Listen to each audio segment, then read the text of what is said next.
folks. My name's Whaley. I'm one of the co-founders here of Teal. With me today, as usual, I have my partner in crime, Reid Johnston. He's our CITO and my actual partner and a co-founder. And today we are talking about Reid. We're going to be talking about all the cool stuff that has been updated in Claude AI. A lot of cool stuff. Fantastic, fantastic. Yeah, there's a lot of cool stuff we're going to talk about today. We want to limit it to 20 minutes, as always, and feel free to drop questions in the QA, and we'll try to get them answered. But with that said, Reid, let's get started with something I'm excited to see about, and that's extensions in Claude in your Chrome browser, I think. Yeah. Yeah, I'll share my screen. Just a second here. So here I'm in the Claude desktop app on my Mac, and that's important for later, so we'll cover that later. But a lot of us interact with Claude through the desktop app or through the browser, where we're going to the Claude.ai website. Um, Not many people that I've talked to are using the Claude extension in Chrome.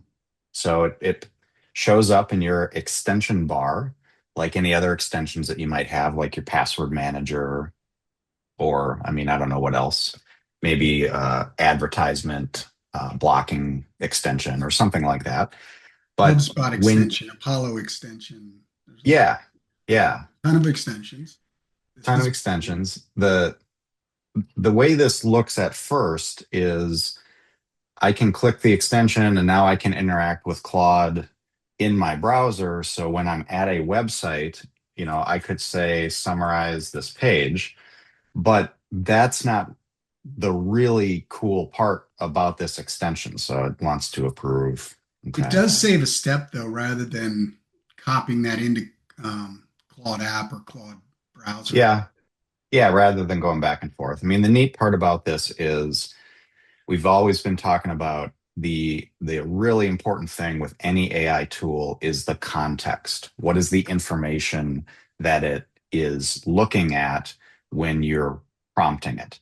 So when you're using the extension in the browser, the context can be what website you're looking at, and you can kind of see like my cursor even changed. It's like you can kind of see the very edge of my browser. It's actually reading the page and it's trying to understand what's our website about. So the really neat part about this though is Claude can actually drive the browser, and that's the powerful thing. So if I'm go back to my Claude desktop app, and I could say you don't have to spell things right, but use the Chrome extension to visit the services pages of tealtech.com and give me a detailed breakdown of all of the different services. Now, what this will do is it's gonna read my prompt here, and then I've got the Chrome extension enabled, so I'm going to switch back to Chrome so we can watch this. Um, Now, you'll see there's a tab that's open for where we are here, but in a second, we should see another tab open, and that's the Claude desktop app driving my Chrome. So let's see. Oh, I need you to confirm which browser. Yeah, we'll use the one that's already open. Okay. So let's go back over there. And Could you do this is that? live. Yeah. Could you do that from Claude on a web page instead of Claude in Um, the app? no, so you need to have the app installed on your machine, um, so that it can talk to the browser on the machine using a special debugging mode. And it's going to ask you some questions like, is it okay if I visit TealTech? But now you can see it says Claude MCP in the browser. And now if I just take my hands off, Claude will drive my browser. Now, I didn't give it a super detailed prompt. I'm going to say always allow. Didn't give it a super detailed prompt, so I don't really know what it's going to do other than go to our services page and go through the services. Um, I probably should have told it to click around so we could actually see that, but you can you see the little cursor right where it says powerful there? It's a little orange cursor. I hope it Yeah. comes through on the recording there. Right. So here's my cursor, but then there's like a little, do you Yep. see that orange, Yep. little Yep. orange arrow? So the the Claude desktop app opened a tab, visited this website, and it's going to basically take screenshots, it's going to scroll, it's going to click around and navigate the website like a person would. So this isn't just a cool feature, this is a powerful feature for a business that needs to perform tasks in a browser over and over and over again. And I just did this the other day where I wanted to go in and pull some statistics from the Microsoft Partner Center with a bunch of our clients about how they're using AI, how they're using Copilot. And I would have had to go click, click, back and forth, click, copy, paste, click, click, click. And I was able to prompt Claude to click around and do that for me. Now let's jump back here. Oh, see it told us what it's doing here. It's fetching content from the page, 2 pages failed. Not sure why, but we can see in the time that I did that, it jumped over to our CMMC sub-brand site, and now it's going to click around there. We can go back here. Now it wants permission. I'll say, yep, always allow permission. So now it's going to scroll around this page. So So Reid, is there it, what happened? Did it open up a whole new browser? Because you had another browser where you had the extension running on the right panel. yeah, it looks like it opened up another window. Okay, Yeah. got it, got it, got it. Yep. And now it went into our CMMC readiness assessment. And as I'm talking, I'm hoping it can do some clicking around here because it seems like it changes whenever I change off the browser. But started at Teal Tech Services, read through that, found our CMMC sub brand, found the readiness assessment that we offer, and there it is. Now it's going back to Teal Tech AI and automation services. So it found that link. So it's clicking around and gathering this information. And it can do this in the background while I'm doing another task on my machine. I can just minimize the browser and let it do its thing. So this is a really powerful business automation tool now. We're not just typing in a prompt in ChatGPT or Copilot to help me write an email. We're actually asking it to use my computer to drive the browser to go out like a human would and read websites and interact with websites. So if I want to fill in information, I could do that too if that was part of my prompt. So there are other extensions. We got to keep going here. There are other extensions. There's extensions for the Microsoft Office applications like Word and Excel and PowerPoint. You can see there it scrolled my screen a little bit while it's reading. There are extensions for other applications like Slack. We don't spend too much time on Slack because of Microsoft Teams, but there's Anthropic provided extensions that allow the Claude desktop app to interact with other applications on your system. So if I pop up PowerPoint here, I'll drag it over. We've spent a lot of time talking about the little Copilot button that opens up a Copilot side panel. We've done a lot of webinars on that. Well, with the Claude extension, there's a Claude button that's up in my toolbar, and then I can work with Claude right inside PowerPoint, just like I can work with Copilot right inside PowerPoint. So those are the extensions. They're not often considered by users, and that was the first thing I wanted to call out as something that's really powerful. Yeah, I love it. I didn't know about those. Were you gonna just? I know we don't have really time. I don't think for you to show it, but were you gonna talk about uh, LinkedIn? How you're using it with LinkedIn? Well, so LinkedIn terms of service say you're really not supposed to use any automation tools to interact with your LinkedIn. But someone who's applying the same kind of terminology of, if I go back here to my Google Chrome, if I told Claude to navigate my LinkedIn, I could have it post for me here. I could have it review my connections. I could have it do a bunch of things. We won't show that, but you could apply the technology in the same way. LinkedIn just doesn't want any kind of plugins or bots interacting with their site. Rightfully so. Guess I shouldn't have thrown that out, but thank you for pointing out.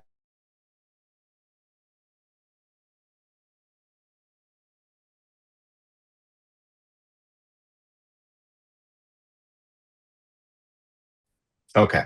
So this is another thing that's really neat. And neat, cool isn't the right word. These are business value parts of this Claude AI tool. So if I go, I'm in my desktop app again. If I go into settings, we've spent some time clicking around here in past meetings where I've got my instructions and things. You'll see under the customize section, there's skills, connectors, and plugins. So plugins are the first thing that I want to talk about because it kind of ties all of this together. So if I go into plugins and I click browse, it's going to pull up a page that shows the plugins that maybe we have installed and published to our users, but you can click on Anthropic. Anthropic has created a bunch of plugins and more since we last covered this a couple months ago, maybe, where you can, with the click of a button, you can add a plugin to your Claude environment. And what does that mean? Well, if I click on one of these, like the finance plugin, it has a bundle of skills. And a skill is just a set of instructions. So when I invoke the skill by typing in / reconciliation on this file, it will go through kind of an SOP or a series of things that it has to do with that document or with that context. The really neat part about these plugins and why it's so important for businesses is Anthropic has come up with a bunch of business use cases that we can install into our Claude environment with the click of a button by clicking install. And if I'm using these other tools like Snowflake, or in this case, Databricks, BigQuery, Slack, Google Calendar, these skills will interact with those connectors, those data sources, to actually do real work in my business. Reid, So that's why it's so will it cool. connect to Microsoft 365? Yeah, that's one of them. Yep, that's one of them. Not in this plugin. This plugin doesn't reference Microsoft. But if I go back, here's their operations plugin. I guess this doesn't mention Microsoft either, but Claude has a Microsoft connector. So that's the second thing I want to talk about. The first one was plugins. Plugins include connectors and skills. And if I go into connectors, here is another part of this tool that is really powerful for business because I can connect it to the other data and systems that I use. So when I click on connectors here, there's a ton of them, and there's Microsoft 365 right there. It's one of the most popular ones, but you see Google Drive is in there, Canva, Notion, Microsoft, obviously, I mean, Atlassian. there's too many to Yeah, talk. there's a ton of them. So you've got to connect Claude to your data to get the greatest value out of it as a business. So that's the connectors piece. And then we touched on the skills piece, where a skill is just a set of instructions. So you can create your own skills, and we can talk about that later. Or these plugins that you can install have pre-bundled skills that will do stuff So what according I was to the asking before, instructions. the finance skill that you showed, because on the Mhm. bottom I asked about Microsoft 365 because it wasn't listed there. Does that mean that that particular bundled skill will not connect to Microsoft 365 because it's not in the connector section of that skill? Did that make Well, it sense? doesn't mean it won't connect to it, but it means that the instructions that they wrote in this plugin leverage specifically these connectors. So if I have a spreadsheet that is in Microsoft and I say using Microsoft, pull in this spreadsheet and then run a reconciliation on it, my expectation is that would work because it's using multiple tools then. It's using anything that it can use here that may not have been relevant, and it's getting the data using another connector that I told it to. So yeah, plugins are super powerful. I've encouraged our clients that are using Claude to absolutely explore the Anthropic uh, plugin directory here. There are other plugins made by other organizations. You just have to have some trust and confidence in who these are, right? And these are names that we generally recognize, like Zoom, um, Apollo's in there, and others. But the thing to think about is the skills that get installed, the connectors that get installed, they're potentially accessing data in other systems. And you want to make sure that your organization is okay with that and that your IT department has set up the security appropriately to allow that to happen, to allow those connections to be made, and that you have some trust. Um, I mean, some that's of these something we're always preaching to organizations, all our clients, right? yeah. Some of these organizations I haven't heard of.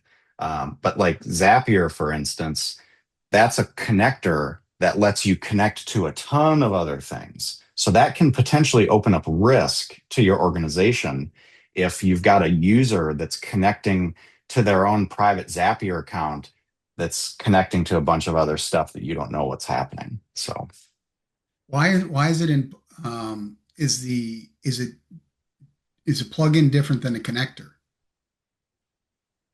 so a plugin contains references to connectors and contains skills. It's a bundle. A plugin is just a bundle. That's it. Okay, so I think we have Apollo connected, but we're not using the Apollo Connect plugin actually.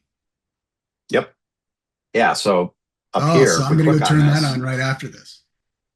yeah, so there's an enrich lead skill that Apollo built that you could install. There's a prospect skill and a sequence load skill. Now, this shows in a little bubble what it does, but I would actually, after installing this, I'd want to read through the skill instructions to understand what it's actually doing because it's doing a lot more than this, right? Yeah, yeah. So, All right, cool. yep. Well, we got two more. So we're going to go a little bit over because I think we won't go too far over. Reid. One was recording a skill, and one was writing to Microsoft 365.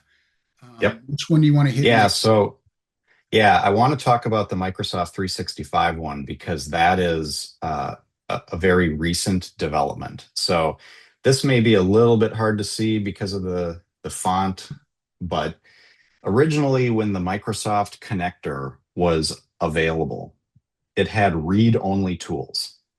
So it could go into your Microsoft environment and it could search through your messages, it could search through your calendar, look at your email, it could open up files, but it was a one-way street. You could only bring stuff in to Claude. And the very recent announcement that they made in the last few weeks, is that now they have write and delete tools. So the write and delete tools, let me click on this again here, allow you to edit data in the Microsoft environment. So we had ours originally set up to always allow users to read, just always allow reading. We went in and configured needs approval before you can change any data in the Microsoft environment. So if I want Claude to create a calendar event for me, it's not going to just do it on my calendar. It's going to ask me for permission before it does that.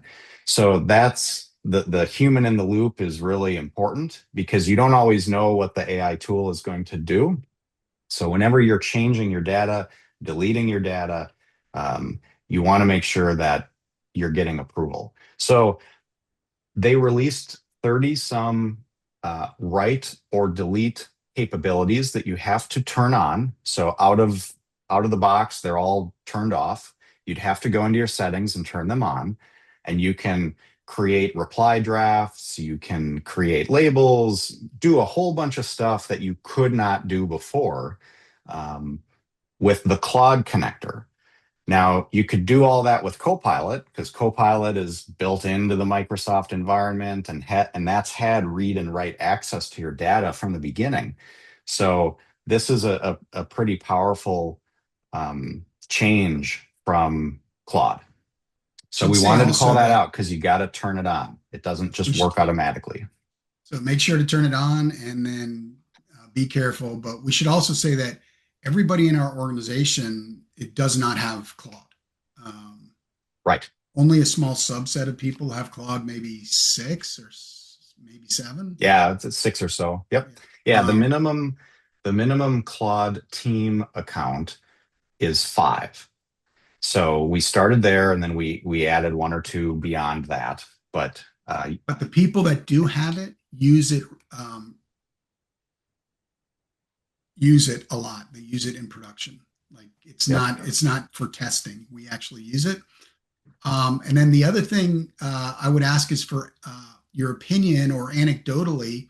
So this morning I had an email that I wanted to turn into a calendar invite. So I just clicked the Copilot button and said, make this a calendar invite. It actually asked me for permission, by the way, as well in Copilot. Um, but Well, that's good. have you used the? I'm not talking about Claude. I'm talking about Copilot. Have you Mhm. used the Claude write to Microsoft enough to say maybe which is better? Have you noticed something being better? I haven't personally used it enough yet to say one or the other is better. I've found that Claude's ability to read Microsoft data has been really powerful when I'm asking it to evaluate a lot of data, like all of my calendar items over 3 months or 6 months. It'll go through and iteratively do that, where Copilot would just kind of start and then summarize and stop. So I'm anxious to try more of the writing part of it. Just haven't had enough time with it yet. Yeah, because I'm in Claude all day. Mhm. And I was just in my email, so it was just easier to hit Chat GPT. I didn't even think that Claude could write to it yet. So this is a good reminder. So let's Mhm. get the last one, which is I think recording a skill. Yeah. So the caveat here is you have to be in the desktop app to record a skill, and you have to be using a Mac. Does not work on a PC. So I'm using a Mac here, and that's why I can show that. But I've had clients ask me, well, how do I do that? How do I do that? Oh, well, it's available only for Mac now. I'm guessing that Anthropic will open that up later, but Mac only now. So when I'm in the desktop app and I'm in a new Hold on, let me chat. put in my request for an Apple real quick. Yep. You want to switch over to co-work mode. And this used to be a whole separate section of the app, but now it's just a toggle between chat or co-work. And when you're in co-work And mode, Reid, I should just point out that is very new, and I couldn't find yep, it. Um, yep, in fact, I reinstalled the app, and then I realized, oh no, it's right there. Actually, I think Brittany showed me it was right there. yep. So when you're in co-work mode, you can click record a skill. And basically, we're not really going to be able to show this that well in this webinar because it's going to try to record my screen and it wants to grab my audio as well. But I'll explain it. So when you click record a skill, you can start recording, and then you get kind of a screen sharing window that pops up like what I'm doing now. I've got a little green border around my screen for Zoom, and it will watch my screen. It's basically taking screenshots of my screen very rapidly, and it's listening to me as well. So the idea here is you hit record and then you perform a task, like go out to a website, uh, navigate down to a particular part of that website, look at some information, and then maybe download a file. That very simple task. So What if it then once you, requires a login? so they say right here, be signed in first. Don't type your password in, because then you're putting your password in and it could get recorded into the skill, which is just an instruction set that you're creating. So don't put in any sensitive information, because remember, these skills are just text files and they're actually transferable. Um, I can create a skill, and I did, of our brand, kind of our brand look, and I was able to share that through the app with our organization. So you want to make sure there's no sensitive information. But you hit record, you perform that action, and then you can speak while you're doing it. So you're narrating what you're doing. Claude is going to take all of that information and write the steps for you. And then you can proof it, and then you can save it as a skill. So for the sake of time today, we won't do that, but maybe for one of our future webinars, we can show kind of the before and then show the output of what that looks like. And it's But like pretty you said, neat. we can't do it during the webinar because it would be recording what you're saying. Yeah, it wants my audio here. So So a yeah. couple questions. Mhm. If you are logging into a website that requires your user ID and password, and then you want to, so you do that and you log in first, like you recommended, Mhm. but then you want to run the skill later. So then you'd have to have a web browser open that's already logged in. Yep. Yeah. So if you're going to perform a task on a site that you have to log into, you'll want to log in first. There are some advanced ways of handling credentials, um, but Too much, that's it's kind of probably too way much for this beyond. call. Yeah. Yeah. So, do you have any real life examples where you've used this? So I used this with our ticketing system, because our ticketing system is web based. So you just go into a browser. I'm already logged into the browser, into the ticketing system through our browser. And I was able to go in and search for tickets kind of by customer and then download that data. And using that recorded skill, now I can say, get me the tickets for ABC client, get me the tickets for XYZ client. And it pulls that data into my chat experience within Claude. So then it's more context that it can use to analyze the prompt with the prompt that I've used. So that was one really simple example of going out and retrieving that information, and it's using my browser to do that. So I'm trying to brainstorm other use cases that are beyond just browser-based use cases, because one of the things that we haven't talked about either is Claude has a computer use capability where it will actually drive your keyboard and mouse for your entire computer. So That's a then, whole nother webinar. yeah, so then any application that I have on my machine, it could potentially interact with. And that's really powerful. But for that to be valuable, we have to be thinking about what are the processes that we do every day, every week, every month. And we've talked before about like pulling in KPIs for our weekly EOS leadership team meeting. We have to go into a bunch of different websites to get That's what that I was about to bring information. up. Yeah. Yeah, go to a bunch of sites to get that information. Well, now you could record a skill of you doing that, and then it'll do that for you in the background, and it could fill it in our Spready app that we use for our EOS reporting. So, So Reid, last question, mhm. because we're way long, but is there a way to do this without the record a skill? Because for those that don't have Macs. Yep. So you can write up the instructions yourself in the form of a long prompt, or you start somewhere. We always talk about iterating. So it's like, go to this website, click on this section, download this data, enter. Let it do that, validate that it came back, and say, okay, now go back to the another website. So you're iterating with it. Once you've done that, your very last prompt can be, take our entire conversation and create a skill from our entire conversation. And it'll synthesize all of that back and forth and put it into a skill.